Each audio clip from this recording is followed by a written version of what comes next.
Chapter 12. The next day all details were arranged, and 3 of our party, including myself, were to accompany Emil and Jost. The morning following found each party with its guide and attendants all ready to depart in different directions, with the understanding that we should carefully observe and record all that occurred, and should meet 60 days later at Emil's home in the village just spoken of, 200 miles distant. We were to keep in communication with each other through our friends. This was accomplished each evening by these friends conversing with each other or travelling back and forth from party to party. If we wished to communicate with our chief or with any other member of our party, all we need do was to give our message to our friends, and in an incredibly short time we would have the answer. In giving these messages, each would write them out in full and note the time to the minute on each message. Then, when the answer came, we would do the same. When we came together again, we compared notes and found that all notes corresponded. Aside from this, our friends would travel from one camp to another and converse with us. We kept accurate records of these appearances and disappearances. Also, we noted the time, the place, and the conversations, and all checked fully when we compared notes later on. At times after this, we were widely separated. One party would be in Persia, one in China, one in Tibet, one in Mongolia, and one in India, always accompanied by our friends. At times, they travelled in the invisible, as we called it, distances as great as 1,000 miles, and kept us informed as to the happenings and progress in each camp.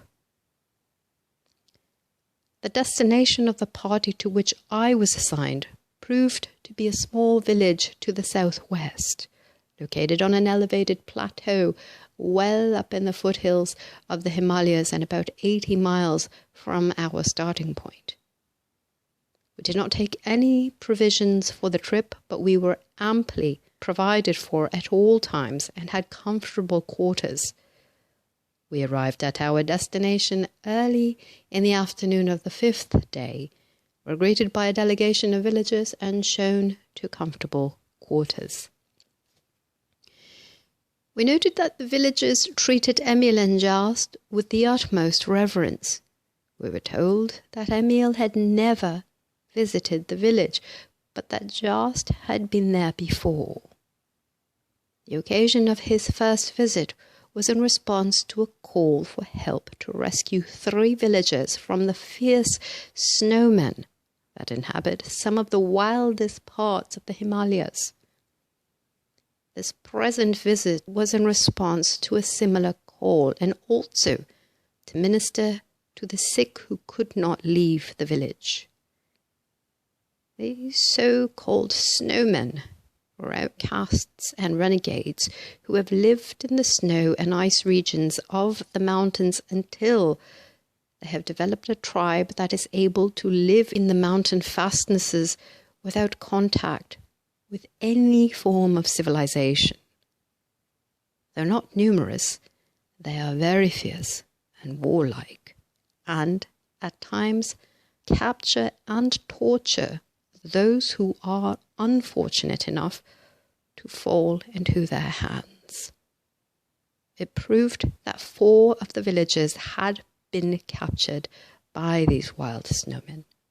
The villagers, being at their wits' end to know what to do, had sent out a messenger to get in touch with Jost, and he had come to the rescue, bringing Emil and us along. Of course, we were all excited, thinking we were going to get sight of these wild people whom we had heard of but supposed did not exist. We at first believed a rescue party would be organized and we would be allowed to join. But these hopes were shattered when Emil announced that he and Jost would go alone and that they would go immediately. In a few moments they disappeared and did not return until the second evening with the 4 captives, who told weird tales of their adventures and of some of the strange people that had captured them.